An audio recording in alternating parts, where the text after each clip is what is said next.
OK. Bon, bah, bonjour à tous. Bienvenue dans ce nouveau vlog qui va raconter un petit peu mon expérience de 5 jours dans la jungle, au sein de la tribu, Mentawai. Ça va être assez simple, je vais essayer d'expliquer déjà un petit peu le contexte, pourquoi j'étais là-bas, comment j'ai découvert ça et puis après on va faire, dans l'ordre un petit peu chaque jour ce qu'on a fait et évidemment raconter aussi un petit peu quelques points que je trouve intéressants. Pour le contexte, c'était assez simple, j'avais un échange en fait académique de 1 mois avec, l'université SMU. Donc en fait, on était l'essentiel du temps à Singapour, mais on avait souvent des longues semaines où on pouvait aller un peu, visiter, d'autres pays et donc juste avant, j'avais fait le Vietnam et donc j'enchaînais en fait de Vietnam jusqu'à Padang. C'est la ville où on prend le bateau pour aller sur les îles Mentawai. J'en avais entendu parler parce que, bah, j'ai une amie Victoria qui le faisait, en fait, on le faisait ensemble et donc bah, Vic, elle m'a dit: «Vas-y, si tu veux, on peut faire ça, ensemble», et voilà, tout de suite, j'étais hyper chaud. J'avais toujours un petit peu rêvé de déjà d'être dans la jungle. J'avais déjà vécu un peu de la jungle en Guadeloupe, mais c'était pas pareil et là, j'avais vraiment envie de, bah, voir ce que c'est quand même qu'une tribu. Parce que, c'est vrai que c'est pas quelque chose, qu'on voit tous les jours. Donc bah, direct, j'ai foncé. Je suis arrivé, donc lundi soir après le Vietnam. J'étais lundi soir à Padang, donc c'est une ville en Indonésie qui est vraiment, bah, c'est la plus proche des îles et donc le lundi soir avec, Victoria, on est allé dans une auberge qui s'appelait Cocos, Hotel, qui est vraiment super, super bien. Aussi, il faut savoir que, donc en fait, j'avais pas enfin, on s'était pas énormément renseigné avec Victoria pour savoir un petit peu ce que ça allait être. On voulait vraiment, entre guillemets, ne pas être spoil en regardant des gens qui ont fait ça. Parce que c'est en libre accès, hein, tout le monde peut le faire, sur un site. Faut pas avoir des contacts ou autre et ouais, donc on était vraiment, on y allait, sans beaucoup d'attente, enfin, on s'attendait un peu à rien. Et voilà, pour un peu de contexte sur le séjour, c'est un séjour de 5 jours qui commence, du mardi jusqu'au samedi. Sauf que façon en fait, c'est 3 vrais jours parce que le mardi, c'est une journée de transport pour aller jusqu'à Lille parce que, bah, c'est vraiment long et pareil le samedi aussi, bah, le retour, il prend aussi son temps. Donc voilà, c'est 3 vrais jours à fond, dans la jungle avec la tribu. Donc pour la journée du départ, réveil qui pique un peu parce que la veille, on s'était un petit peu promené, se balader le soir avec Vic, dans Padang, histoire de visiter un peu et comme le réveil, je crois, était à 7 heures, bah, ouais, bon, ça réveillait, quoi. Après on est allé jusqu'au port en voiture, puis après il y a 6 heures de bateau avec quand même une petite pause pour manger, mais 6 heures ça fait long. Après on prend un espèce de 4x4, mais bien pendant 1 heure sur des chemins boueux où ça bouge beaucoup. Je pense qu'on verra ça dans les vidéos, mais voilà et après on prend une pirogue pendant, je sais pas, 15-20 minutes et après on marche pendant, je pense, un bon 20 minutes, 20 minutes dans la boue pour arriver jusqu'à la tribu. Donc ouais, la journée elle est assez longue et elle est chargée. Faut se dire que le soir, moi je suis arrivé, une fois qu'on est arrivé le soir, je crois que vers 20h30 j'allais me coucher, je me suis réveillé à quelque chose comme peut-être 8 heures ou quoi, enfin j'ai vraiment fait une superbe nuit. Pour, raconter un peu juste pour le bateau, ce qui était un peu compliqué, c'est que la veille, qu'on avait mangé avec Vic dans un restaurant, mais je pense que c'était pas, ce qu'il y avait de plus frais. Dans le bateau, ça a été un peu compliqué. Je pense qu'on est tous les 2 tombés malades. Moi, c'était avant, qu'on fasse la pause, à manger et puis après pour Vic, c'était après. Mais, en fait, je me rappelle que je stressais parce que, je me suis dit: Si ça n'a même pas commencé et que je suis déjà malade, le voyage risque d'être long et pas très agréable». Donc j'avais très peur. Et heureusement, moi, la deuxième partie du bateau, ça allait. Et puis pareil, Victoria, après, ça allait aussi une fois la fin du bateau. Quand on arrive du bateau, en fait, on doit attendre un petit peu la voiture. Et aussi, on fait des courses. On s'était dit qu'on prendrait un peu des bonbons, je crois des chips, en se disant que si jamais on n'a pas beaucoup à manger ou si on a des coups de mou, ça pourrait être bien de prendre un peu du sucre rapide. Et ce qui est assez marrant, c'est qu'il faut savoir, c'est que dans la tribu, à chaque fois qu'on va voir euh, des membres de la tribu dans différentes Oumas. Enfin, les Oumas, c'est pour dire les maisons, mais c'est comme ça qu'ils les appellent. Ils demandent toujours des biscuits. C'est un peu comme une drogue, ils ont deux drogues, c'est les biscuits et les cigarettes. C'est vraiment, c'est assez impressionnant. Parce qu'en fait, on voit qu'ils sont totalement accros. Donc dès qu'on arrive, des fois, ils disent tout de suite roti, roti, et c'est pour dire en fait biscuit. Et donc finalement, en fait, on avait fait des courses de biscuits, mais on en a Bon, on en a aussi mangé nous, mais c'était beaucoup pour, à distribuer et parce que voilà, en fait, c'est un peu la façon des fois de dire bonjour, c'est de leur donner des biscuits. Bon, après ça leur faisait plaisir, mais c'est vrai que ça c'était vachement étrange. On avait un peu l'impression c'était le jeudi, je crois, peut-être je raconterai plus après, mais on avait l'impression de faire un peu les facteurs, dans différentes, maisons. C'est peut-être vendredi, je sais plus, pour, distribuer plein de biscuits un peu partout. Donc après voilà, une fois dans le tant qu'on arrive du bateau, on attend un peu, puis après on est tous le 4x4. Alors là aussi, c'est un peu on arrive, c'est dès qu'on commence à se mettre dans le 4x4, il commence à pleuvoir énormément. Là, je me rappelle, c'était vraiment une grosse, grosse pluie, qui nous annonce un peu la couleur, que voilà, il peut y avoir ça. Dans mes souvenirs, je crois que c'était même pas la saison des pluies en plus, mais c'était ouais, c'est dès le début, tu te dis que s'il y a ça, pendant toute la semaine, ça va la semaine va être longue. Et mais heureusement, en fait, ça arrive alors une fois par jour en moyenne, je crois qu'on en a eu au moins une tous les jours, mais ça arrive que peut-être pendant 1 heure et puis après, après c'est beau temps. Alors, je vais aussi faire quand même la présentation des joueurs. Heu, donc bon, comme j'en ai déjà parlé, il y avait, Victor avec moi qui est voilà aussi en échange, à SMU. Heu, il y avait aussi donc dans le reste de l'équipe qu'on connaissait pas avec Victoria, il y a eu alors ceux qu'on a le plus vus, c'est, Brian et Bogdan qui venaient, alors Brian venait du Canada, il était coach sportif et il voyageait beaucoup dans le monde, pour donner des entraînements et on a Bogdan aussi qui était lui de Roumanie, fromager et il y avait 2 autres, Anglais qui sont eux par contre partis le mercredi, qui n'ont pas fait toute la semaine. C'était, Esme et James qui venaient, voilà, donc tous les 2 d'Angleterre. Donc franchement, on avait une superbe équipe, on avait de la chance, ça c'était cool parce que, il y avait en fait une autre aussi, enfin il y avait, 6 autres personnes dans une autre, enfin qui faisaient le même séjour que nous mais ailleurs. On a vu qu'une seule fois et je crois que c'était pas la même ambiance là-bas, donc on était bien contents d'être, avec des gens cool. Donc ça c'était cool et voilà, d'ailleurs je leur passe tous le bonjour, de toute façon je leur enverrai la vidéo. Donc voilà, j'espère les amis, que les sous-titres, automatiques vont bien marcher.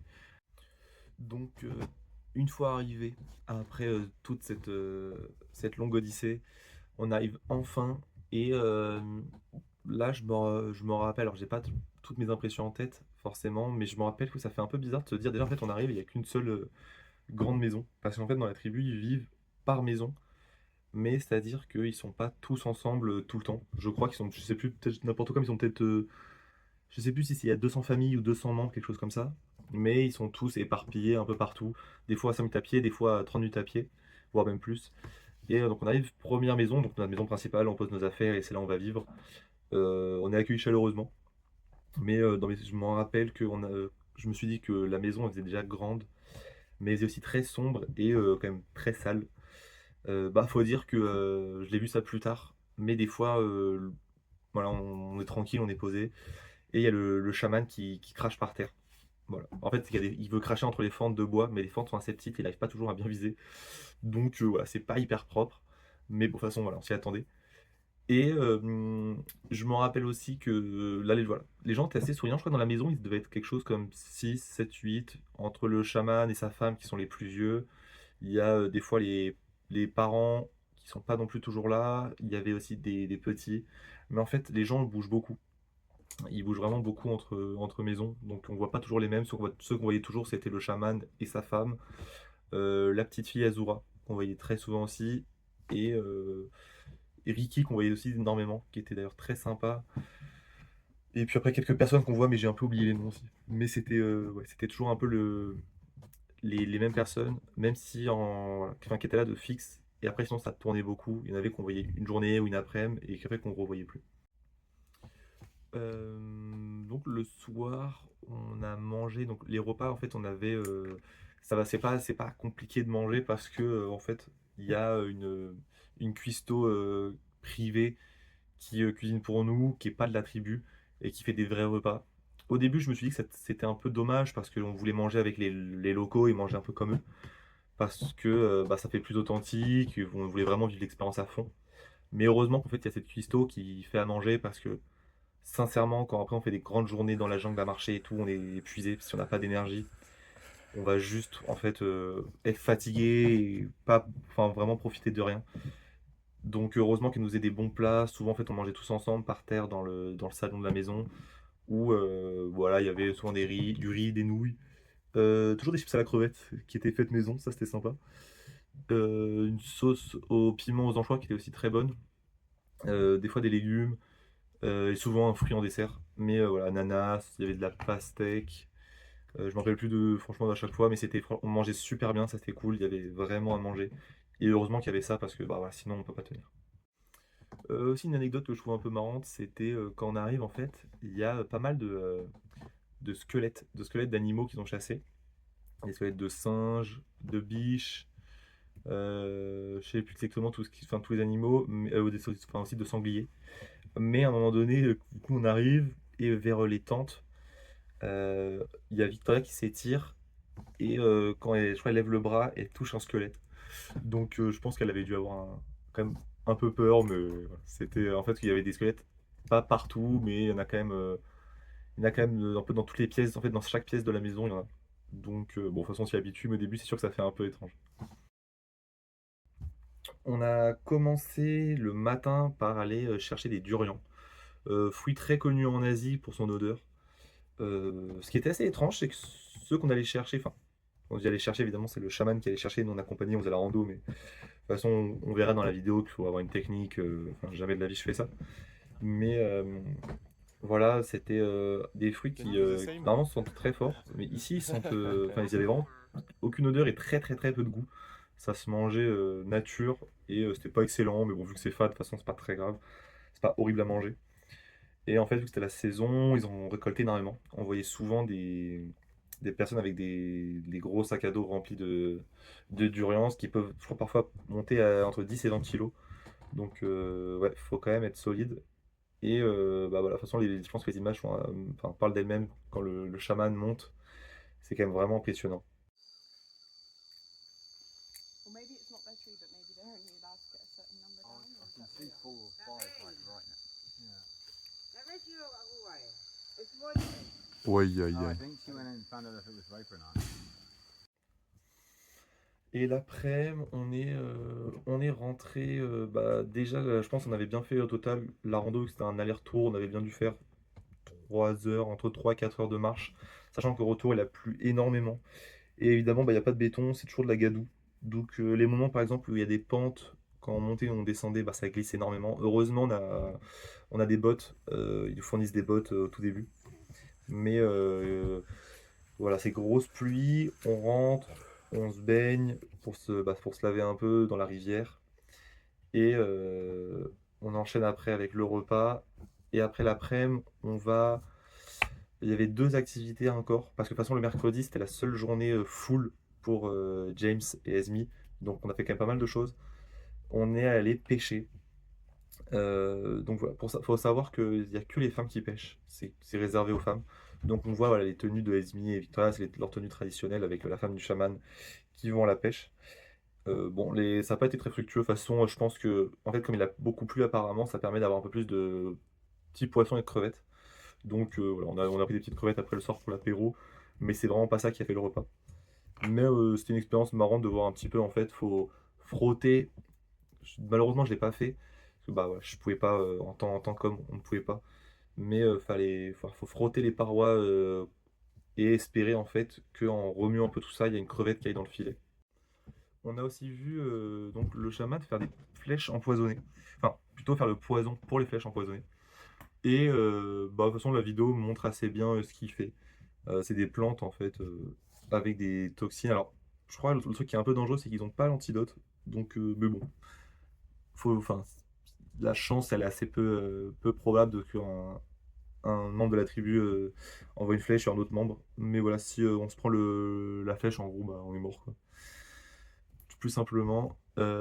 Et on s'est aussi entraîné un peu au tir à l'arc. Je crois que j'ai pas pris de photos de vidéo. Il y en a un mec qui se débrouillait mieux que d'autres, je dirais pas les noms. Mais c'était aussi, voilà, c'était un peu sympa parce qu'on allait après enchaîner avec une expérience assez marrante. Donc à ce moment-là, bah, j'avoue, enfin, je sais plus si je m'y attendais, mais dégustation de larves, sachant qu'il y a un peu deux façons de les manger. Soit on peut les manger vivantes directement. Donc en fait, elles sont comme on voit normalement dans la vidéo, dans des troncs d'arbres. On ouvre un peu le tronc, on les trouve. Donc une bonne source de protéines. Mais ouais, vivant, j'ai goûté, je l'ai mangé. mais je le referai pas, tous les 4 matins, c'était vraiment pour l'expérience. Et après on en a enfin, voilà, il y avait aussi, James qui en a mangé comme ça nature et les autres je crois pas. Mais après de toute façon on en avait, en rab au barbecue. Là en fait, de toute façon dans tous les cas le goût est pas très différent. Enfin bon, au barbecue le goût est un peu meilleur parce qu'il y a un petit côté un peu fumé. Mais c'est de toute façon même cru ça a pas énormément de goût, c'est plus ce qui est désagréable, c'est de manger en fait qu'on l'a dans la main. On voit la petite larve qui bouge. Donc là, ça, c'est pas agréable. On voit sa petite tête qui nous regarde. Et quand, ouais, en fait, faut mettre en bouche très rapidement parce que si jamais on a la sensation d'avoir la larve qui bouge dans la bouche, enfin là, je sais même pas, enfin, ça devient encore plus dur de réussir à manger. Donc, ouais, faut manger d'un coup. Mais c'est vrai que c'était pas hyper agréable, mais un peu marrant. Azula, try. Lang. Ano ka tamara? Allez, 1, 2, 3. But ele basalagan na ako. Mananam tamara. Heureusement que ça a le goût de barbecue, hein, parce que là, It's okay. Mananam. Mananam tamara. Mananam. Ça veut dire très bon. Mananam. non, Mananam tamara, mananam. Ouais, ça va, c'est un peu Mananam. genre. Oui, non, quand il est cuit, ça va. Pour le jeudi, je me réveille avec une bonne surprise que m'a laissé le coq. Voilà, je vous laisserai l'image qui en dit plus que les mots parfois. Mais voilà, vous verrez une belle surprise sur mon pantalon. Et voilà, en plus, il y avait aussi le départ de Esme et James. Donc voilà, plein de chamboulements dès le jeudi matin. Puis après, on est parti en fait. C'était une journée, on a beaucoup visité les autres Oumas. On allait un peu rencontrer les autres familles. Le midi, ce qui était très sympa, c'est que là, on a fait un vrai déjeuner local. Je crois qu'en fait, il y a eu peut-être un poulet ou peut-être un porc. Je sais plus s'ils avaient tué quelque chose, mais je crois que quand ils tuent un animal, en fait, ils en font toute une cérémonie. Et donc, ils étaient très nombreux à ce moment-là. Donc, on a pu manger voilà, un peu leur plat. Alors, pour les repas un peu, voilà, ce qu'ils mangent de traditionnel, ça va être du sagou. C'est en fait un arbre, j'espère que j'ai la photo. C'est un arbre où ils frottent pour en récupérer une sorte d'écorce qui fasse un peu comme de la farine, mais une sorte de farine d'arbre un peu. Après, ils laissent fermenter 2 3 mois dans des feuilles de palmier. Et après, on mange ça, c'est un peu caoutchouteux, ça n'a pas un goût énorme. Moi, enfin, j'avais pas ce problème-là, mais Vic me disait qu'elle trouvait que ça sentait énormément. Ça sentait très fort la crotte. Donc, bon, c'est vrai que c'était pas. Voilà, c'était plus compliqué à manger pour certains que d'autres. Mais avec un peu de sauce, des fois, du coup, le midi, on a mangé ça, il y avait de la sauce poisson qui était vraiment bonne, mais il y avait aussi du poisson. Et puis, voilà, il n'y avait pas énormément à manger, mais déjà, on était bien accueillis. Franchement, c'était très sympa de faire le premier un vrai repas local. Donc après le repas, on est allé dans une autre Houma pour continuer à rencontrer des gens et aussi un petit peu, on a fait un peu c'est un peu culturé. Euh, on est allé en fait voir les premiers livres qu'ont fait les Occidentaux sur la tribu. Le premier, on voit aussi le premier homme qui a rencontré cette tribu, c'était un Canadien. Je sais plus, je crois qu'il est resté longtemps et voilà, ça a été le premier homme qui a fait un petit peu l'expérience qu'on a fait, mais lui c'était au tout début, donc je pense que ça va être encore plus incroyable parce que bon, il était vraiment plongé au cœur de la culture des traditions de la tribu. Là où nous on sent déjà que il y a eu des années de touristes qui sont passées, parce que par exemple à un moment donné il y avait une vieille dame qui était en, je crois, casquette Gucci, t-shirt Dior. Bon, je pense pas que c'était des vrais, mais voilà, c'est des touristes qui ont dû leur laisser ça parce qu'à la fin, des fois, ils nous demandent un peu des affaires. Donc voilà, ils sont pas tous en tenue traditionnelle en tout cas aujourd'hui. Il y a une photo aussi que je trouvais intéressante, c'est qu'on voit qu'avant ils se limaient les dents pour avoir vraiment des dents pointues parce que en fait c'était plus utile pour couper, pour mâcher des choses. Mais ils ont arrêté parce que en fait c'était devenu trop dangereux. Parce qu'il faut se dire qu'ils faisaient évidemment pas ça à l'hôpital. Quand ils se limaient les dents, il suffit qu'il y ait un faux mouvement. En plus, comme si on faisait ça à des petits, ils peuvent très vite, enfin bon, de toute façon je dis ça même des adultes, mais ils peuvent très vite mal réagir, un faux mouvement et saignement, infection et autres. Donc c'était trop dangereux, ils ont arrêté cette méta. Mais ouais, je pense que ça doit être assez impressionnant de rencontrer, de rencontrer des personnes avec des dents comme ça. je pense pas que j'aurais été hyper à l'aise. Un autre thème que j'avais envie d'aborder, c'était le thème un peu du progrès, mais bon, forcément, quand on posait ces questions-là, c'était un peu à la sauce occidentale. On leur demandait qu'est-ce qu'ils pensaient, entre guillemets, du progrès qu'on a nous.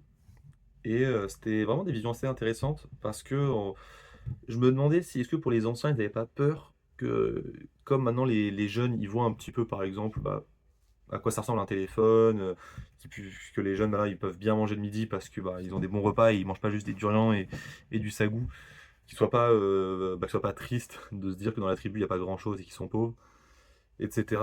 Et les anciens disaient que non, en fait, pour eux, c'était vraiment pas un problème, qu'ils n'avaient pas peur que les jeunes, euh, on va dire, oublient les traditions.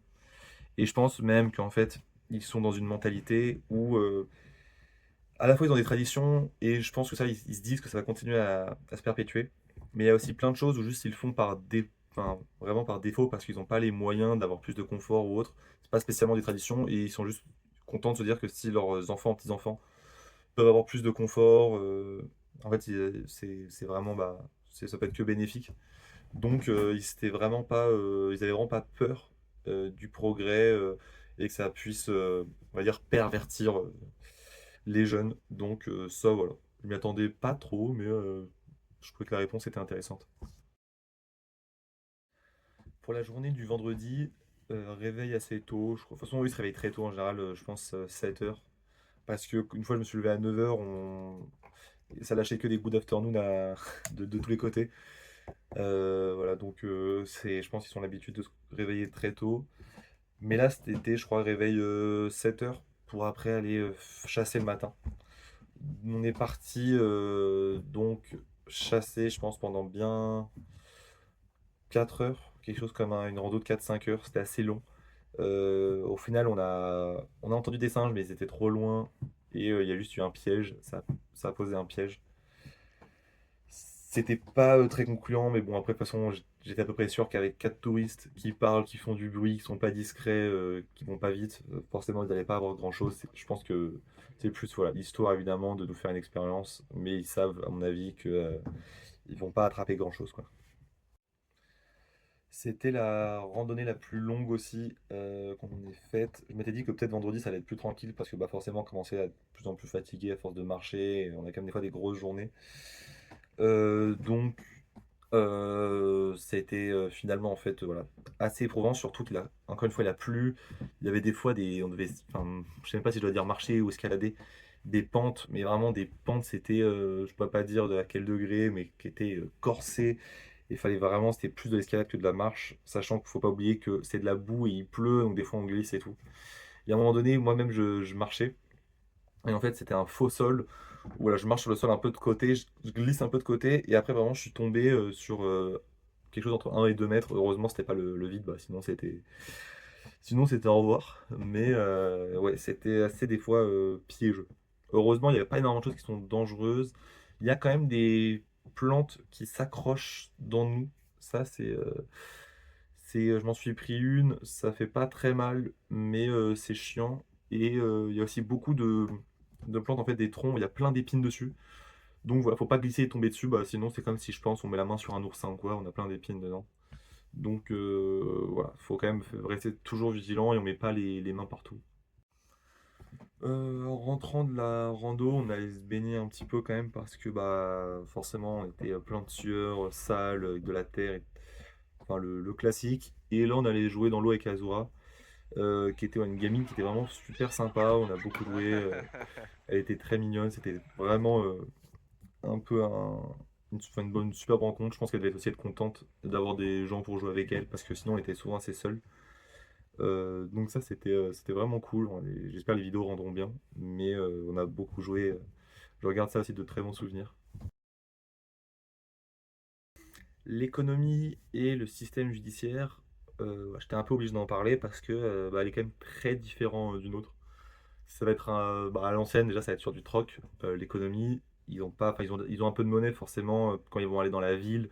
Parce que ça leur arrive de temps en temps de quitter la tribu pour aller un peu plus en ville, des fois même jusqu'à Padang, mais c'est très rare. et ils vont aller en ville, pour acheter quelques ressources, par exemple, un peu de viande, un peu de légumes, un peu de fruits s'ils en ont, et surtout aussi s'il y en a qui arrivent pas à être soignés par le chaman, dans ce cas-là, pour aller à l'hôpital, ils ont quand même un petit peu d'argent de côté, mais bon, évidemment, ils ont très peu on va dire, de roupies indonésiens. Et donc, ce qu'ils vont faire, c'est qu'ils vont beaucoup échanger sur fruits, légumes, viande, biscuits, cigarettes, et des fois, ça peut être, par exemple, sur un arbre, mais pas forcément l'arbre en tant que tel, mais ce qu'il va produire. Par exemple, un arbre à durian, ça a une très haute valeur. Et donc, le système judiciaire fonctionne un peu de la même manière. Par exemple, alors déjà, par exemple, pour le mariage, je crois, si un garçon veut marier une fille, il doit payer quelque chose comme, en général, on va dire le niveau maximum, c'est un cochon ou alors un arbre. Parce que les arbres, enfin, ça appartiennent pas forcément déjà toujours à tout le monde. Des fois, un arbre, c'est la propriété d'une famille. Donc, ça peut être, par exemple, si on veut marier, on offre l'arbre à l'autre famille. Et par exemple aussi, une infidélité, si le marié ou la mariée trompe son partenaire ou sa partenaire, faut dédommager la victime avec, bon, en fonction de la gravité évidemment, avec par exemple un cochon ou une poule. Chose voilà, qui était, c'est vrai on n'est pas vraiment habitué à ça. Mais bon, c'était marrant de voir un petit peu en fonction des critères de quel délit ou crime va correspondre en termes de sanctions, quoi. Et puis après, l'après-midi, façon, comme on est arrivé tard au camp, je pense qu'on est dû arriver vers 13-14 heures, le temps de jouer, de manger, après j'ai fait une sieste. Et puis le soir, on faisait les affaires. On a eu dernier repas, puis après, c'était un peu le classique, le moment un peu émotion, où voilà, on a eu un beau discours du chaman, on a fait des chants, on a beaucoup chanté, ils nous ont fait leurs chants à eux. C'était des beaux moments. Et après, ce qui est un peu dommage, c'est que enfin, il y a un peu tout qui est gâché quand le chaman nous dit merci d'être venu, qu'il a adoré nous accueillir et tout. Et après, quand on fait nos affaires, il nous demande s'il peut prendre notre short ou notre t-shirt ou des trucs comme ça. Ouais, il y a la lumière là. Tu vois, le gay va être refait. This? This one? Yeah. Yeah. SMU t-shirt.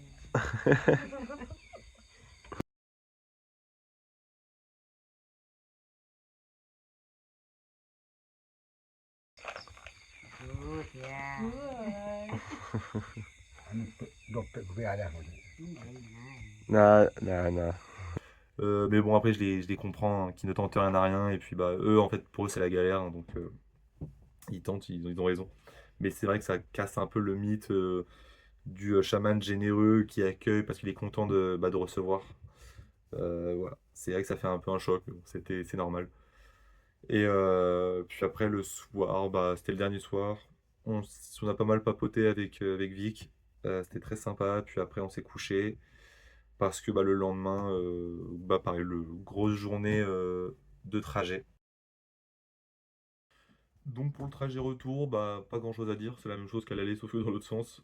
Heureusement, c'était moins compliqué d'aller prendre le scooter pour revenir à la civilisation qu'à l'aller, parce qu'à l'aller, quand on a voulu aller dans la maison, c'était très boueux avec les sacs. On n'a pas envie d'avoir le sac qui tombe dans la boue et être sale juste à la toute fin.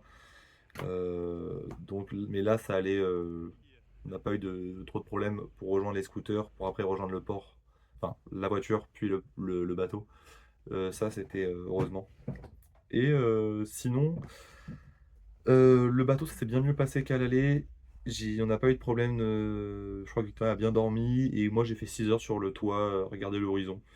Voilà, en profitant un petit peu, en réfléchissant un peu à tout ça, en mode mentalité Kaizen. Et puis après, voilà, petit retour à Padang. Ça faisait aussi du bien, la douche. Bon, ça évidemment, je pense qu'on s'en doute, tout le monde s'en doute, mais un vrai bonheur de prendre une vraie douche, parce qu'il faut savoir qu'en fait, on se nettoie dans la rivière. Il y a deux rivières. On se nettoie dans la rivière. Aussi, on fait nos besoins, alors, pareil dans la rivière. Bon, faut savoir que c'est une grosse rivière, il y a du courant et tout, donc voilà. Mais c'est sûr qu'on est quand même content de retrouver le confort classique de l'auberge. Et ça faisait franchement une expérience très sympa. Et puis après, voilà, le dernier jour, on avait une dernière journée le dimanche pour faire du surf. Quand même, un peu plus détente et plage. Et pareil, très cool aussi avec Vic, on s'est bien amusé. Et puis après, le lundi, c'était retour à Singapour pour étudier, parce que voilà, c'est important. Donc en guise de mot de la fin, j'aimerais dire que, bah, ça a été vraiment une superbe expérience. J'ai adoré et je pense que ça a été mon expérience préférée de toute l'Asie. Aussi parce que, bah, j'ai eu un super groupe. Franchement, alors Esme et James, on les a un peu moins vus, mais notre groupe de 4 avec Vic, Brian et Bogdan, c'était vraiment un très bon groupe. Carrément, on est restés ensemble le samedi soir alors qu'on était tous revenus chez nous, enfin dans les hôtels. On a continué à faire la soirée ensemble, à manger, et puis après discuter, c'était très intéressant. Mais et puis voilà, donc ça c'était vraiment une superbe expérience. Je dirais aussi un truc que j'ai vraiment bien aimé, c'était le fait de pouvoir découvrir une tribu et avoir une vision qui est pas la même que dans les films. On s'imagine un peu les sauvages qui viennent te manger si tu fais quelque chose de travers ou autre. Là, c'était vraiment plus en fait sur une vision beaucoup plus terre à terre. C'est bah, des gens pauvres qui galèrent, presque un peu des SDF, parce que bah voilà, on a un peu l'impression que c'est les mêmes qu'on a pour de la chapelle, mais avec vraiment un grand sens comme de l'accueil. Ce qui est après normal, hein, pour eux aussi, ils en ont besoin parce que, bah, en fait, je crois, si je dis pas de bêtises, dans les années 80, on avait vu ça dans le livre. Dans les années 80, le gouvernement indonésien voulait un peu les conformer à la société indonésienne classique, chose que eux ne voulaient pas. Et en fait, grâce aux touristes, parce que forcément, bah voilà, ils ont dû se dire que enfin, vu que ça attire des touristes, le gouvernement indonésien s'est dit bon, finalement, si ça ramène des touristes dans notre pays, ça peut ramener une vraie source de revenus. Donc, après, ils les laissent tranquilles. Et en plus, eux, ça leur permet aussi d'avoir quand même un petit revenu et tout qui vient. Donc, voilà, forcément, évidemment, ils ont un sens de l'accueil, mais qui est logiquement intéressé. Mais de toute façon, c'est pas grave parce enfin, ils restaient quand même très gentils et très souriants, très accueillants. Et ça permettait vraiment d'avoir un lien très simple avec eux. Donc, superbe expérience, très enrichissante. 5 jours qui ont été très exotiques et atypiques, mais voilà, des superbes rencontres. J'aurais appris beaucoup de choses, c'est ça l'essentiel. C'est aussi pour ça que je le vlog, c'est pour montrer un peu à ceux où j'ai pas pu envoyer de photos, vidéos parce qu'on captait pas. Donc voilà, pour les proches, puis qu'ils puissent voir un petit peu ce que ça donne. Et bah, de toute façon, voilà, je vais dire au revoir à tout le monde et je vais essayer de mettre un peu des photos, d'autres clichés, d'autres vidéos de ces jours pour bah, voir aussi un petit peu l'ambiance et quand même des fois qu'on rigolait bien, des fois que c'était fatigant et tout. Enfin bref, pour montrer un peu plus de contenu. Donc voilà, je vous laisse profiter de ces dernières photos et vidéos, l'équipe.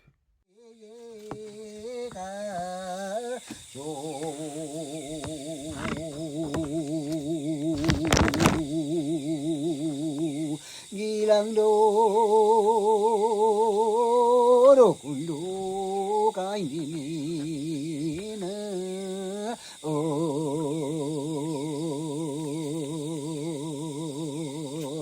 na chi ngồi cu lại kề cả lối mà cho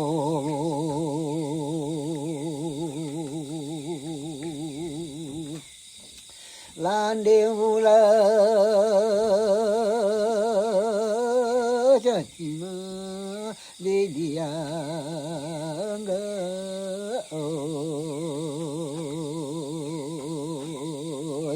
tôi kỳ đó na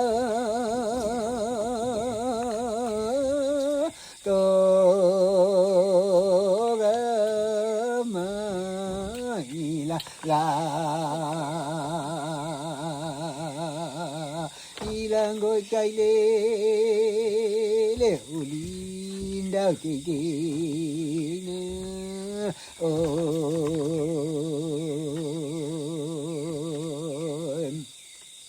chị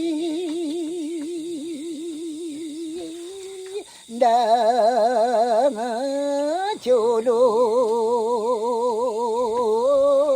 cả vô nêm nêm mà chú ya 주맹에 우야라 우루나 오이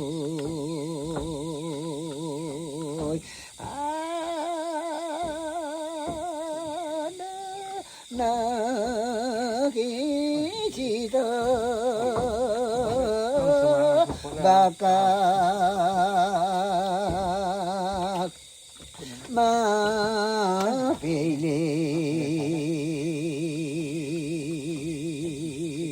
불에게 우야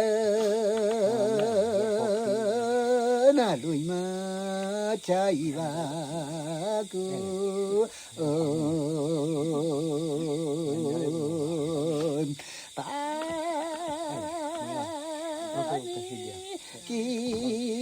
기도이미야 기세 예우고 울라이비가 예레 알리야기니나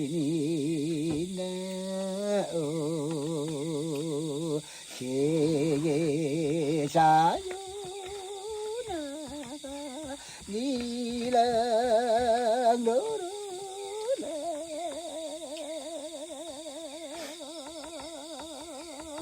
우나니 아나베나레누 어로반자